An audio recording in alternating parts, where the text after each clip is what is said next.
কখন কোন সময় কোন পরীক্ষা হবে কি না হবে এটা সেটা এর কোনো কিছু ঠিক নাই।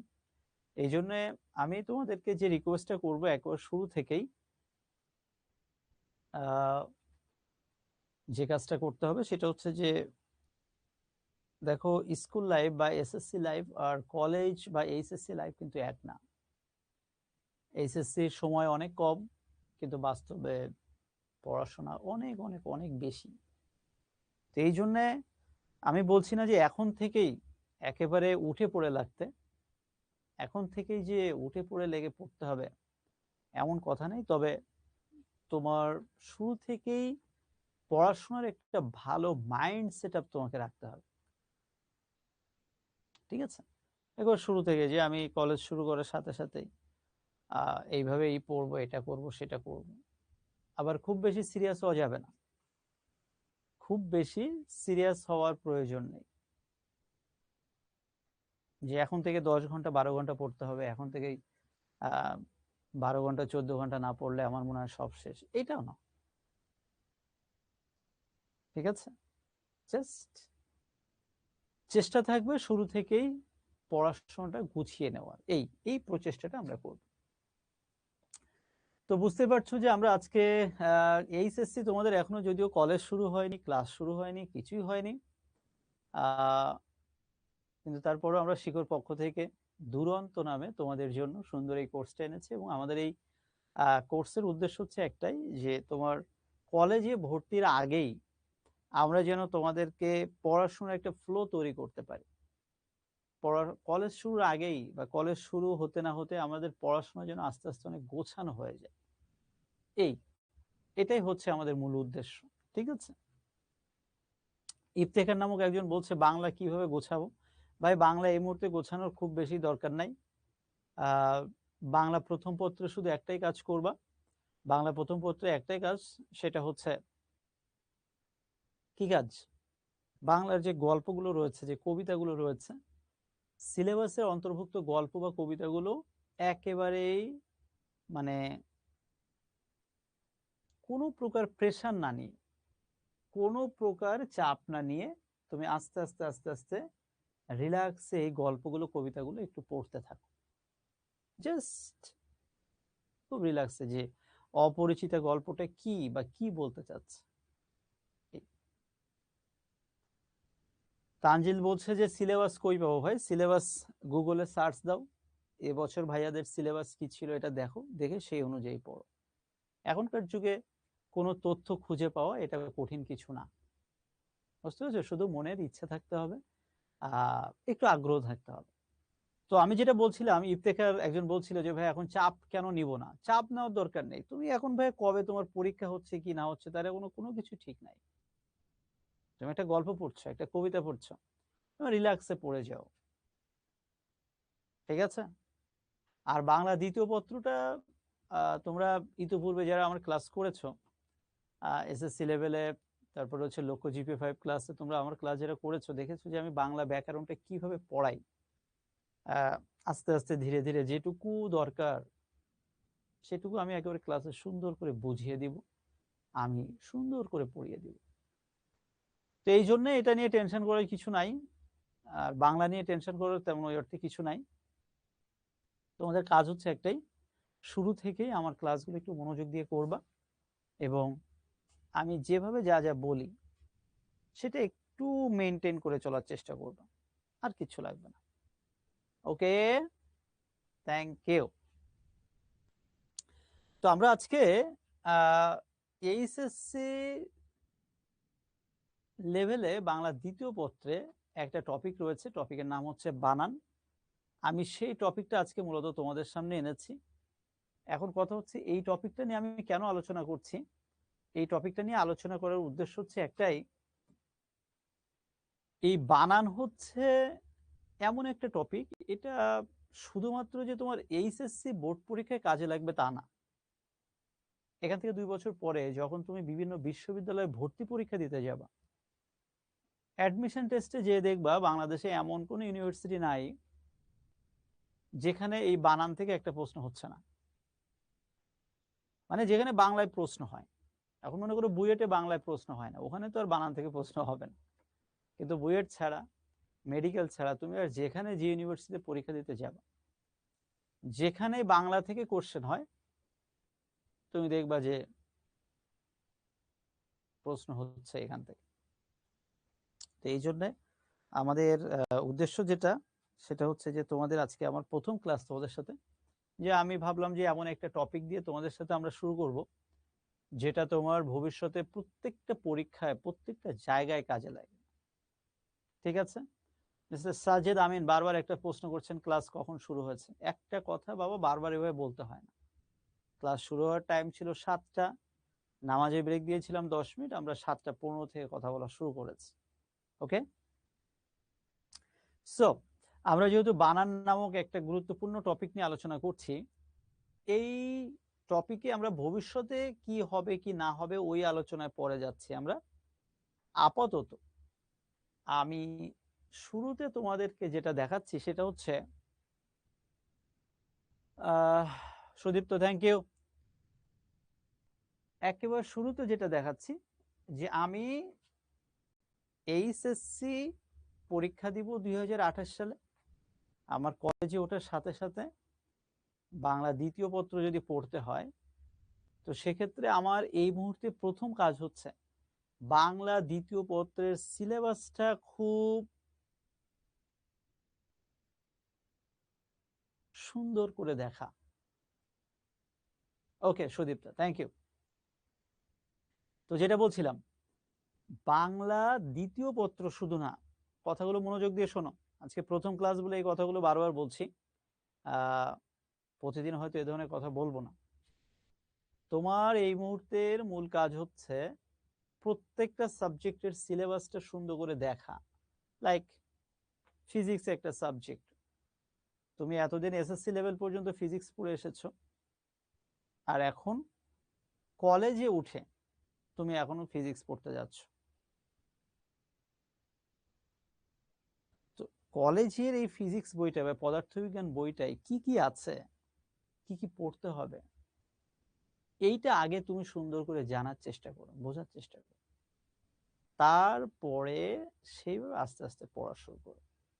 যেমন দেখো, আমি কিন্তু বানান নিয়ে এই টপিক শুরু করার আগে আমি শুরুতেই কিন্তু কি করলাম, যে বোর্ড পরীক্ষার একটা নমুনা তোমাকে দেখিয়ে দিলাম। যে বোর্ড পরীক্ষায় কিছুদিন পরেই তুমি যে বোর্ড পরীক্ষা দিতে যাচ্ছ, দিতে যাবে, কলেজে বিভিন্ন পরীক্ষা দিবে,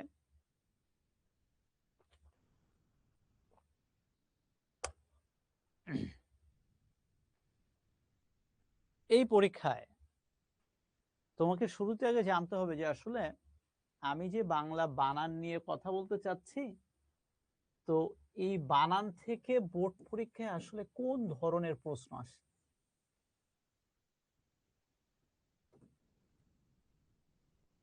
তো দেখো, শুরুতেই হচ্ছে আমি এই নমুনা প্রশ্নটা দেখালাম তোমাদেরকে। তো একটা জিনিস লক্ষ্য করো, এটা কিন্তু একেবারে আহ রাজশাহী বোর্ড 2025 সালে আসা একটা প্রশ্ন, মানে গত বছরের একেবারে একটা বোর্ডের থেকে একটা প্রশ্ন সরাসরি আমি এখানে তোমাদের জন্য তুলে ধরেছি।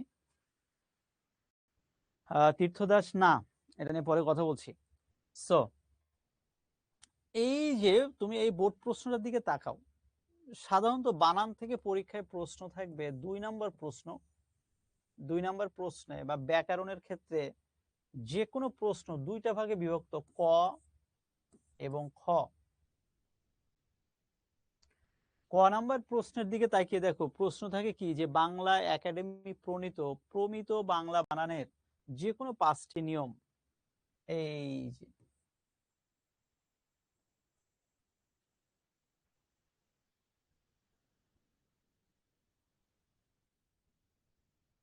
অর্থাৎ বানান থেকে পরীক্ষা যদি প্রশ্ন আসে, 2টা প্রশ্ন থাকবে।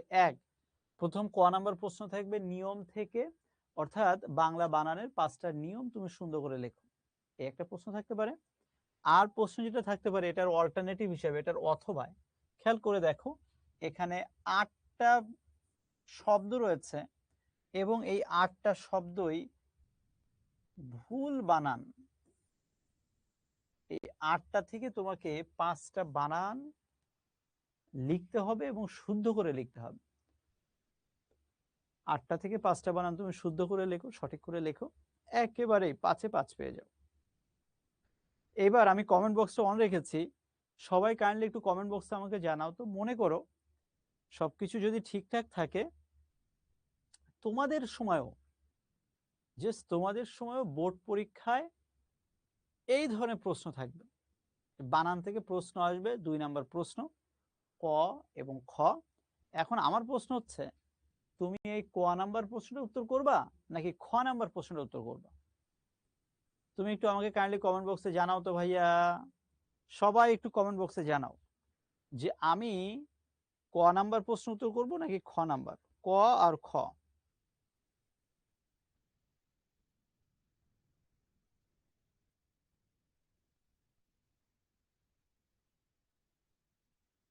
পরীক্ষায় 2টা অপশনই এসেছে, আমি কোন অপশনটা উত্তর করব?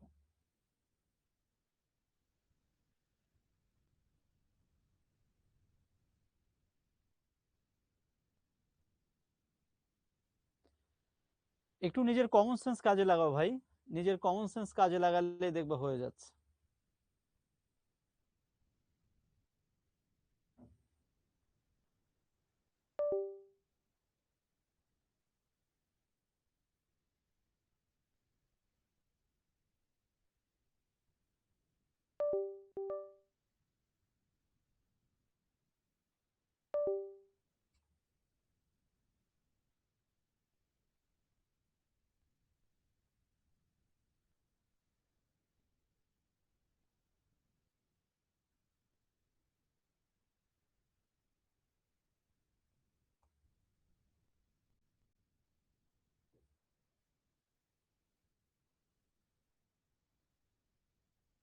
ওকে, সো দেখো কিছু বিষয় আছে এগুলো আসলে নিজের একটু কমন সেন্স কাজে লাগালে হয়।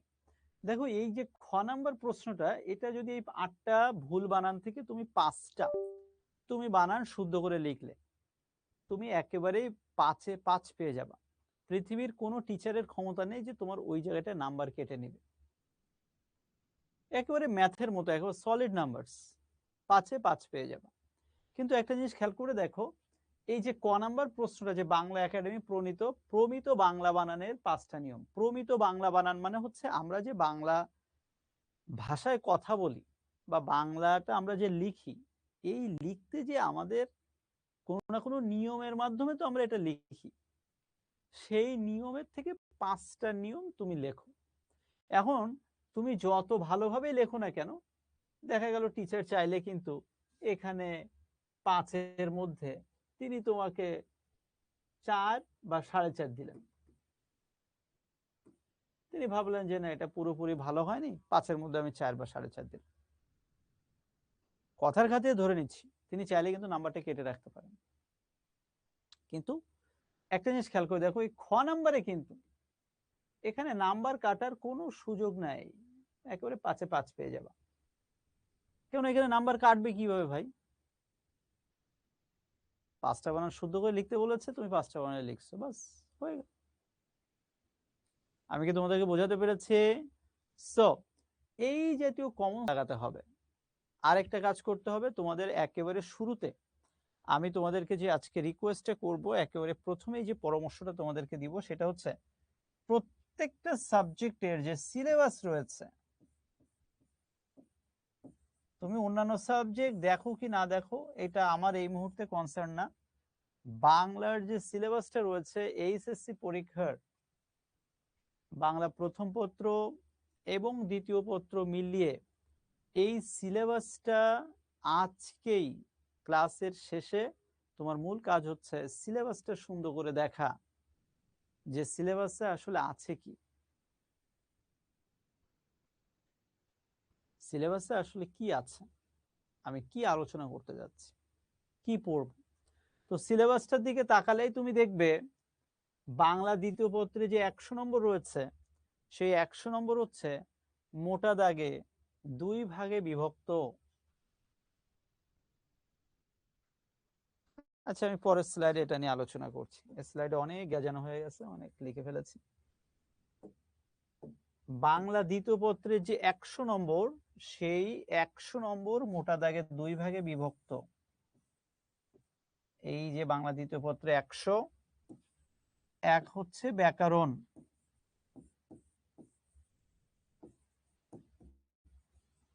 তাও তোমরা দেখবা, তারপরও আমি একটু আমার মতো করে জানিয়ে দিলাম।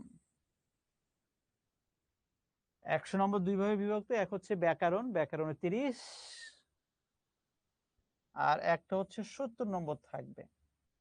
এই 70 নম্বর বরাদ্দ হচ্ছে নির্মিতি।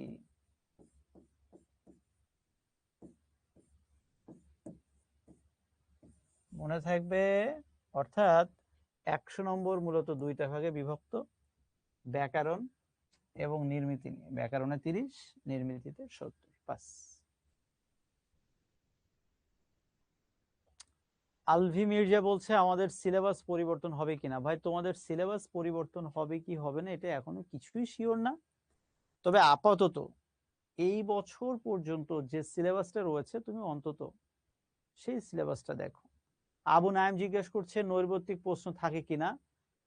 এইচএসসি পরীক্ষায় বাংলা প্রথম পত্রে নৈর্ব্যক্তিক প্রশ্ন থাকবে, বাংলা দ্বিতীয় পত্রে কোনো নৈর্ব্যক্তিক প্রশ্ন থাকবে না, কোনো প্রকার এমসিকিউ টাইপের কোশ্চেন থাকবে না।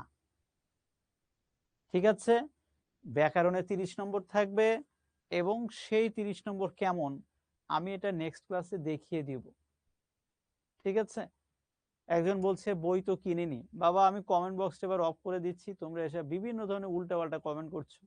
এই এখনো কি বই কেনার সময় হয়েছে? মাত্র এসএসসি পরীক্ষা দিয়ে উঠলে, এখনো রেজাল্টও পাওনি, কলেজ শুরু করো, আস্তে আস্তে বই পুস্তক কিনবা। ইশরাত বলছে কেন থাকবে না ভাইয়া। ম্যাডাম, আপনি আমাকে মাফ করে দেন, আপনার এই ব্যাকরণে কেন 30 থাকবে না এটা আমায় কি করে বলবো? আপনি এটা শিক্ষামন্ত্রীকে জিজ্ঞেস করুন যে আমরা এসএসসি পরীক্ষায় ব্যাকরণে 30 নম্বর এমসিকিউ দিয়ে এসেছি, এখন কেন এমসিকিউ নেই? শোনো ভাই, এগুলো একটা সিস্টেম। এক একটা দেশের পড়াশোনার একটা সিস্টেম, এক একটা দেশের পড়াশোনার ফরম্যাট এক এক রকম। এটা আমাদের সিস্টেম এইভাবে চলছে যে ব্যাকরণে আমরা এমসিকিউ না দিয়ে সেখানে 30 নম্বর দিয়েছি। তবে এটা হয় সুবিধা হয়েছে। তুমি এই যে বিগত বছরের প্রশ্নটার দিকে তাকায় দেখো, মনে করো তুমি এই খ নাম্বার এটাই উত্তর করবা, আমারও রিকোয়েস্ট থাকবে তুমি খ নাম্বারটা উত্তর করবা। তো এখানে 5টার থেকে 5টা যদি তুমি কারেক্ট করে আসতে পারো, একবারে 5-এ 5 পাবা।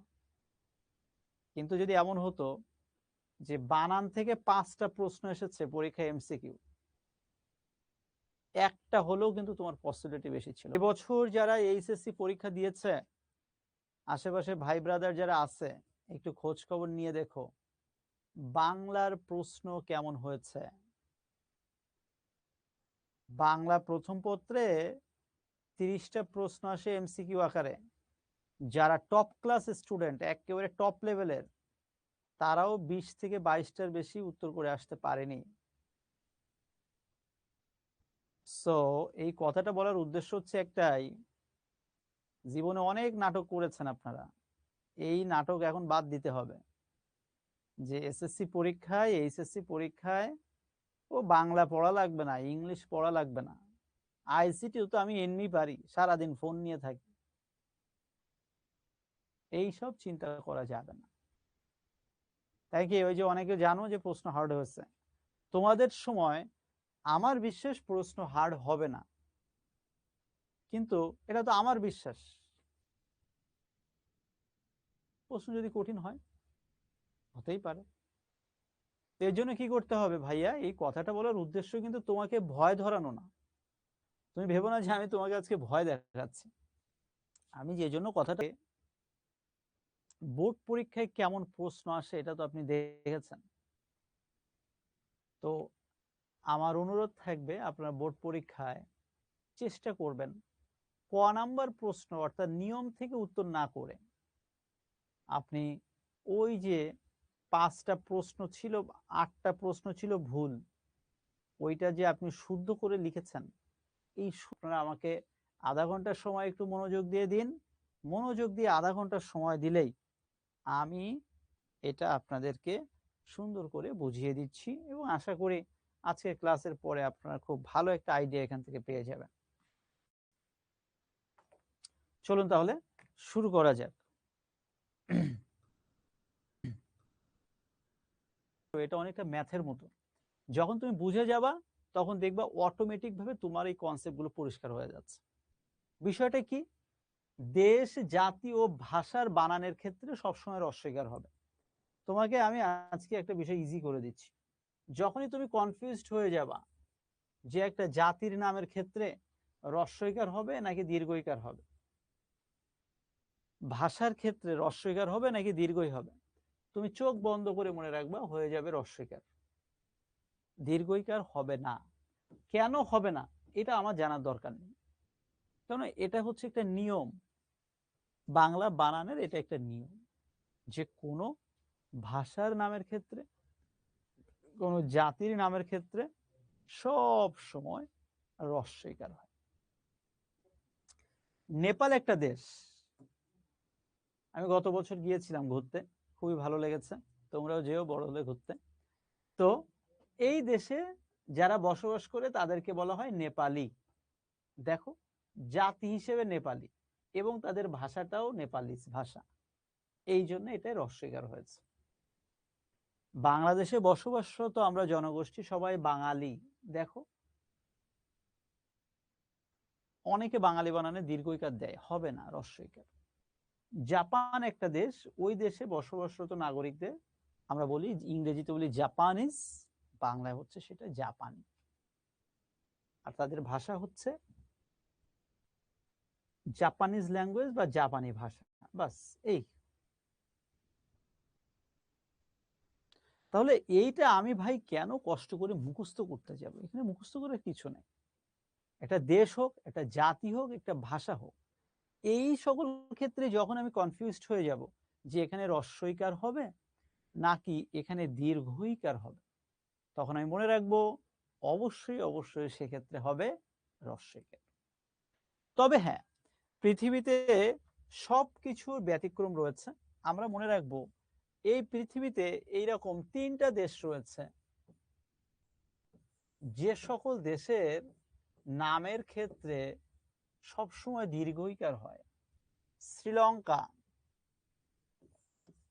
মালদ্বীপ, দুটোই আমাদের পার্শ্ববর্তী রাষ্ট্র, আমাদের প্রতিবেশী রাষ্ট্র। শ্রীলঙ্কা, মালদ্বীপ এবং মনে করে দেখো তো চীন,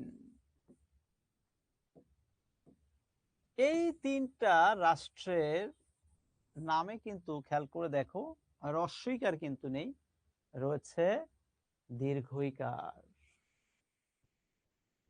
তাহলে এইটা যেহেতু একটু ব্যতিক্রম, সমস্যা নেই, আমি সুন্দর করে মনে রাখলাম,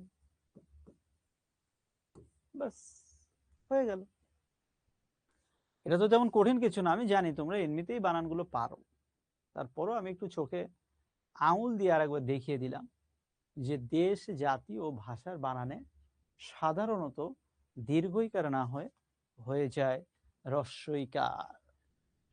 ঠিক আছে, এইবার ওই দেশগুলোর নামের সাথে যখন তুমি যোগ করে দিবে ইয়,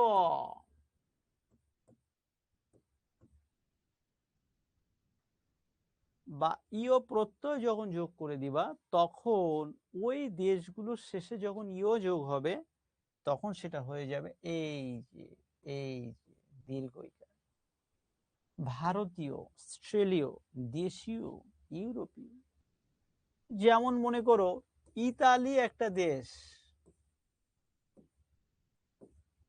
এবছর দুর্ভাগ্যক্রমে তারা বিশ্বকাপ খেলতে পারছে না। এবার ইতালির সাথে তুমি এবার ইয় প্রত্যয় যোগ করে দাও, ইতালি,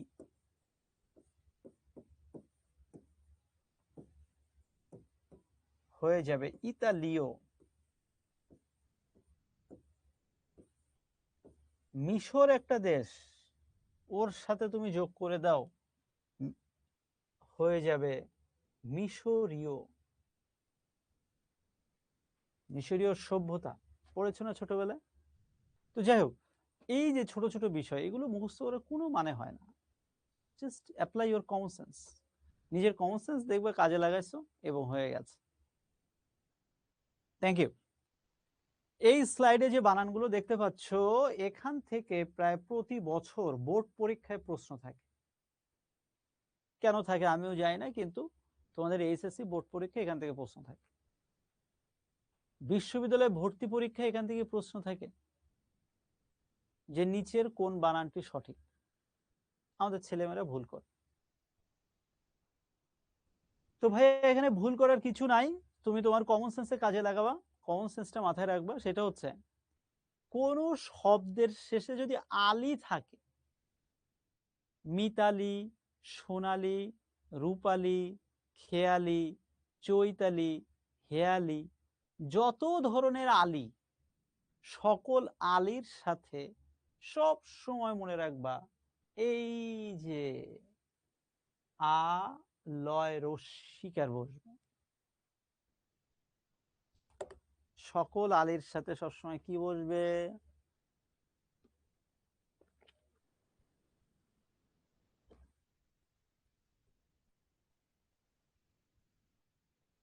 সব সময় বসবে রস্যইকার। ঠিক আছে, থ্যাংক ইউ। একইভাবে আমরা মনে রাখবো যত ধরনের অঞ্জলি রয়েছে, গীতাঞ্জলি, পুষ্পাঞ্জলি, শ্রদ্ধাঞ্জলি, জলাঞ্জলি, যত ধরনের অঞ্জলি রয়েছে সকল অঞ্জলিতে রস্যইকার। 21শে ফেব্রুয়ারির দিন আপনি গিয়েছেন ভাষার শহীদদের জন্য শ্রদ্ধা জ্ঞাপন করতে এবং পুষ্প বা ফুল দিয়ে সুন্দর মালা গেঁথে আপনি শ্রদ্ধা জ্ঞাপন করার জন্য শ্রদ্ধাঞ্জলি দিতে যাচ্ছেন। আমি এ পর্যন্ত জীবনে এরকম অনেক দেখেছি। আমি যখন ঢাকা ইউনিভার্সিটিতে পড়তাম আমার হলের পাশেই ছিল হচ্ছে শহীদ মিনার। তো দেখতাম যে অনেক মানুষ এই যে শ্রদ্ধাঞ্জলি জ্ঞাপন করতে যাচ্ছে, অথচ শ্রদ্ধাঞ্জলি বানানটা ভুল। আমার কাছে মনে হয় ওই শ্রদ্ধাঞ্জলি জ্ঞাপন করে কোনো লাভ নেই, যেখানে ওই শ্রদ্ধাঞ্জলি বানানটাই ভুল। ঠিক কিনা? ইয়েস। তো আমরা মনে রাখবো এই যে যত ধরনের অঞ্জলি, অঞ্জলি বানান সব হচ্ছে রস্যইকার হবে। এখন আমি আপনাদের কাছে ছোট্ট একটা প্রশ্ন করতে চাচ্ছি। এটা বিশ্ববিদ্যালয়ে ভর্তি পরীক্ষা অ্যাডমিশন টেস্টে এসেছে। অ্যাডমিশন টেস্টে প্রশ্নটা এসেছে এরকম, গীতাঞ্জলি বানানের মাঝের যে যুক্ত বর্ণটা রয়েছে, এই যুক্ত বর্ণের মাঝে আসলে কি কি আছে?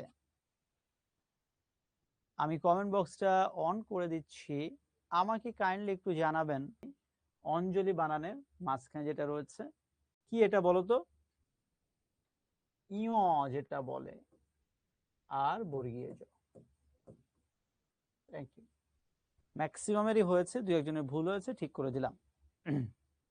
সৌম্যজি জিজ্ঞেস করছে প্রশ্নটা কি ছিল। প্রশ্ন ছিল এই বানানের মাঝের যুক্ত বর্ণের মাঝে কি কি রয়েছে। Thank you. সো যত ধরনের আবলি, তথ্যাবলী, পদাবলী, রচনাবলী, বিষয়াবলী, নিয়মাবলী, যত ধরনের আবলি রয়েছে সবগুলোর শেষে হবে রস্যইকার। এখন কেউ যদি বলে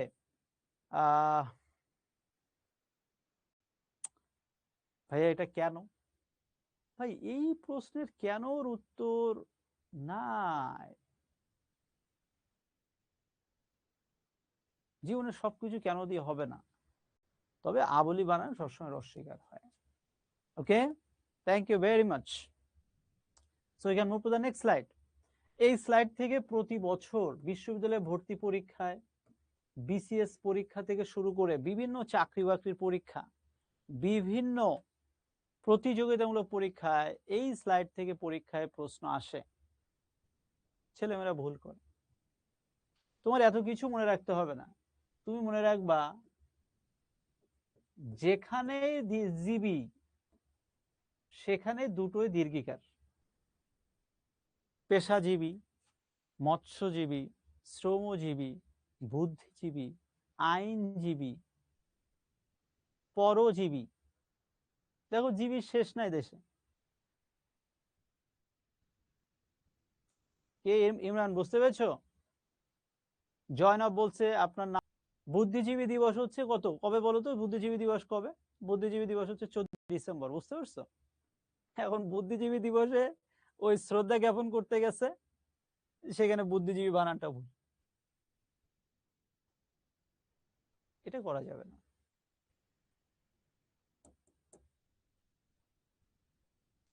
সো যে কোনো জীবীর শেষে দীর্ঘ ইকার। Thank you.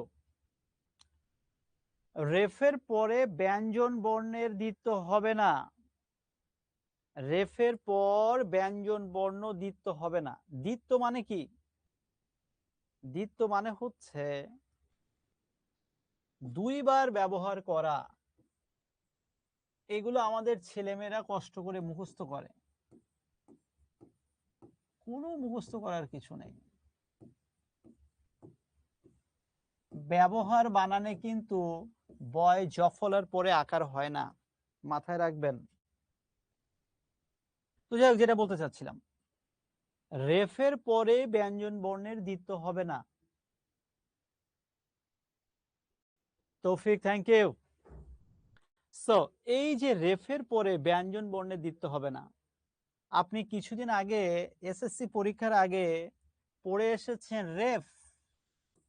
এই রেফ, এই ভদ্রলোক, এনাকে বলা হয় হচ্ছে কি? এনাকে বলা হয় একটা অনুবর্ণ। কেন অনুবর্ণ বলা হয় জানার দরকার নাই। এবার এই রেফের পর যে কোনো ব্যঞ্জন বর্ণ, এটা দুইবার ব্যবহার হবে না, একবারই হবে। আর আপনারা আমার শিষ্য, আপনারা আমার ছোট ভাই ছোট বোন, আপনারা অনেক লক্ষ্মী মানুষ, এই খ নাম্বার প্রশ্নটা আপনার উত্তর করবেন।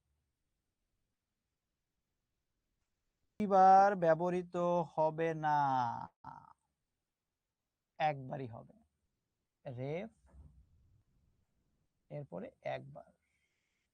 কার্তিক, রেফ এরপরে তয় তয় না। তয় তয় মানে কি? দুইটা ত, দুইটা ত ব্যবহৃত হবে না, একটা তয় ব্যবহৃত হবে। আমি কি বোঝাতে পেরেছি? Thank you. ঊর্ধ্ব বানান এটাই হবে। Thank you. সো এই হচ্ছে মূল কথা। এরপরে চলে যান, আমরা অন্য জায়গায় চলে যাই। সহজ কথায় মনে রাখবেন, সহজ ভাবে মনে রাখেন। প্রত্যেকটা বানানে দীর্ঘ ইকার থাকবে।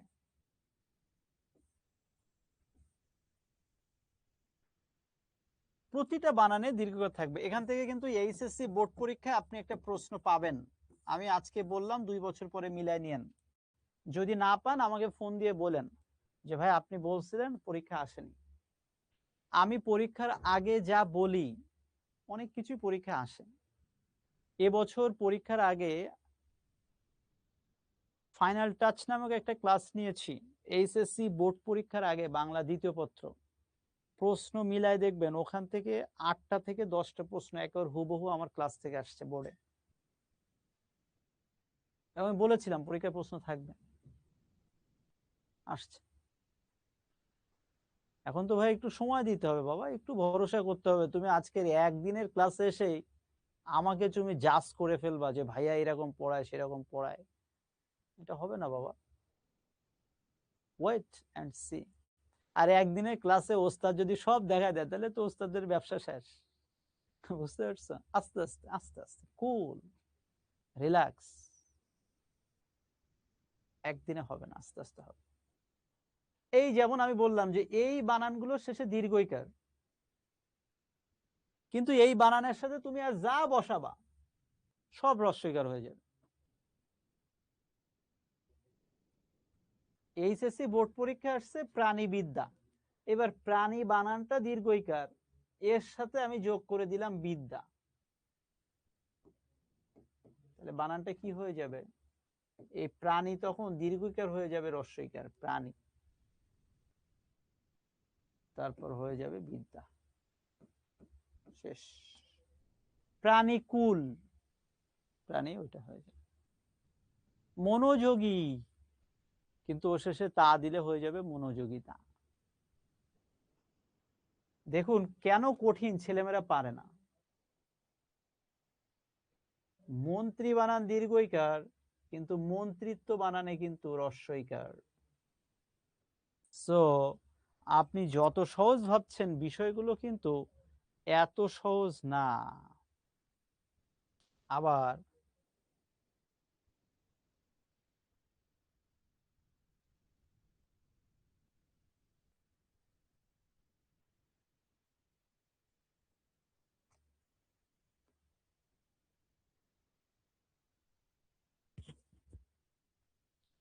মন্ত্রিত্ব বানানে দীর্ঘিকার, কিন্তু মন্ত্রিত্ব বানানে হ্রস্বইকার, মন্ত্রিত্ব বানানে। সো এই ছোট ছোট বিষয়গুলো একটু মাথায় রাখলে হয়ে যাবে ভাই, এগুলো এত কঠিন কিছু না।